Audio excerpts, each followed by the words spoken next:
Picture this. It's December 2008. The global economy is already spiraling completely out of control. But in a quiet, private room, one man drops a bomb that's about to shake the financial world to its very core. It's all one big lie.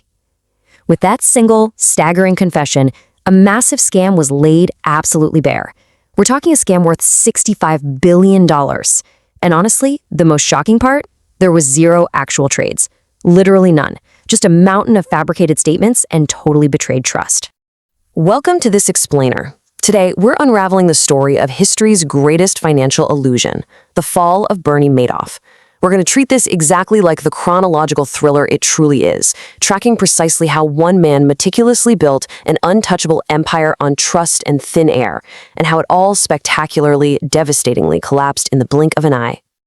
All right, Section 1, building the perfect facade. Okay, let's dive into this, because to understand the con, you really have to understand the man. Let's flash back to the early 1960s. Imagine a young, fresh-faced, incredibly ambitious Bernie Madoff launching his firm with a humble $5,000. Now, here's the thing. Madoff wasn't just pretending to be legitimate from day one. He actually was legitimate. For decades, he ran a bona fide, widely respected brokerage business. He was a literal pioneer in electronic trading. He helped shape the very fabric of modern markets. He even served as the chairman of the Nasdaq Stock Exchange, and not just once, 3 times. This was his ultimate armor. He wore tailored suits, exuded this smooth, quiet confidence, and built an impenetrable shield of absolute legitimacy. You just don't land those kinds of roles if people think you're running a scam out of your basement. To actually pull this off, Madoff physically separated his operations. Think of it like a financial mullet. Upstairs, it was business in the front, real trades, totally normal Wall Street activity. But downstairs, pure Ponzi in the back. A hidden room, a literal vault full of fiction and fake numbers securely locked away from prying eyes. And out of that hidden room grew a culture of pure, intoxicating exclusivity. Madoff didn't go around actively selling his fund to people. He made them beg to write checks. Insiders used to whisper, "He finds you." It was basically a financial fight club. Rule number 1, don't ask questions. Rule number 2, seriously, do not ask questions. If you got in, you nodded, handed over your money, and enjoyed perfectly consistent 10 to 12% returns, rain or shine, crash or boom. It was like a magic portfolio that never went down, and rich people happily ignored every single red flag just to be part of the club. Moving on to Section 2, the mechanics of deception. Let's shift gears and demystify the so-called Wall Street wizardry he claimed was driving this eerily consistent escalator to wealth. How did he actually do it? So, Madoff claimed his secret sauce was a highly sophisticated trading strategy called the split strike conversion. Just say that out loud. Sounds incredible, right? It sounds like a secret finishing move from a Wall Street video game. It sounded just complex enough to make wealthy investors nod along and pretend they totally understood exactly what was happening to their money. And this brilliantly illustrates his whole tactic. The reality of that strategy? It was just finance gibberish, a total distraction spell. It was the mathematical equivalent of Madoff saying, "Trust me, bro, shut up and let me cook." There were no top secret algorithms. When you strip away the illusion completely, you're left with a raw fraud. It was a classic Ponzi scheme. Step 1, take money from investors. Step 2, pocket the money instead of investing it. Step 3, when old clients want to withdraw, just pay them using the funds from new investors. It was the oldest trick in the book, a simple Peter to PayPal setup, just wrapped in incredibly expensive suits.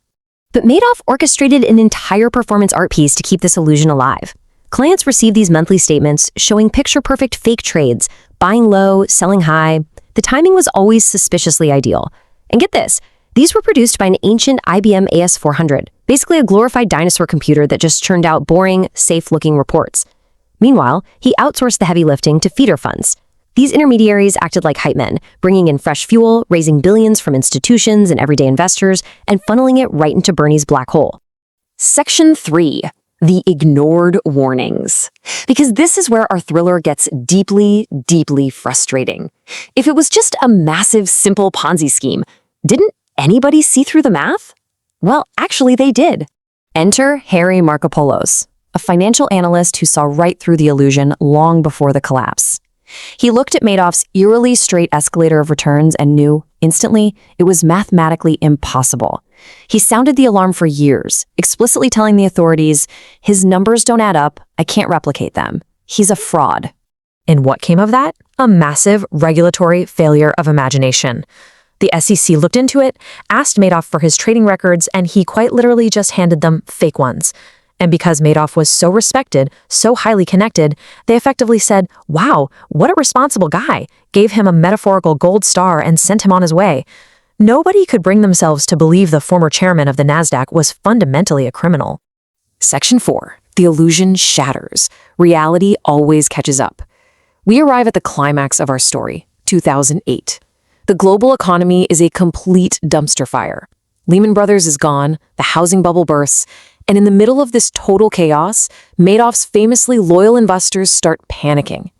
Because the markets are crashing hard, those investors suddenly want their cash back, and they want it fast. In a matter of weeks, Madoff is hit with a tidal wave of redemption requests, skyrocketing to $7 billion. But as we now know, his whole empire relied entirely on new money flowing in. And in a global financial crisis, new money dries up completely. To pay off that $7 billion in requests, Madoff looked into his accounts and found just a few $100 million. That is the exact moment the magic ran out. Behind the curtain, there was no wizard, just a guy with empty pockets and broken math. From there, the collapse happened with terrifying speed. On December 10, 2008, Bernie invited his two sons, who were executives in the firm but not part of the fraud, into a quiet room and delivered that cold, clinical truth we started with. It's all one big lie. To their credit, they didn't hesitate. They lawyered up and turned him in immediately. The very next day, December 11th, the FBI was at his door. Madoff greeted them without resistance, stating simply, there is no innocent explanation. Section 5. The devastating aftermath. Let's slow down the pace for a second to really survey the wreckage left behind. When the news cycle went nuclear, Wall Street royalty instantly became public enemy number one. Victims emerged from everywhere: celebrities, major charities, banks, and countless everyday retirees who literally lost their entire life savings. This tragedy was fiercely existential. People loved and trusted Bernie, and in 24 hours that trust turned to ash. In June 2009, Madoff stood in court and pleaded guilty to 11 federal felonies. The judge handed down a massive, symbolic 150-year sentence. It was basically the justice system's way of saying, you broke capitalism, please rot accordingly.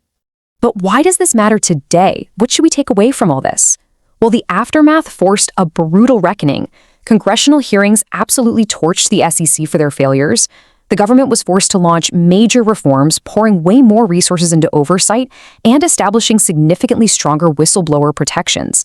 It built a necessary cynical skepticism into the system against anyone promising steady, too good to be true returns. Culturally, Madoff transcended finance to become a literal boogeyman, a cautionary tale dramatized by Robert De Niro on HBO and analyzed in huge Netflix documentaries. He became the ultimate metaphor for greed. His story ended quietly in April 2021, dying in federal prison at age 82 from kidney disease. There were no tributes, no mourning, just a quiet end to a very crooked sentence. Which leaves us with a lingering, unsettling thought to wrap up this explainer. Madoff's story exposes a truth far scarier than any one man's deception. It proves how easily a well-tailored lie can seduce even the smartest people in the room. So ask yourself, the greatest danger isn't usually the villain you can see. It's the one hiding behind a tailored smile, a fancy title, and a flawless reputation. So, who is hiding behind a spotless record today?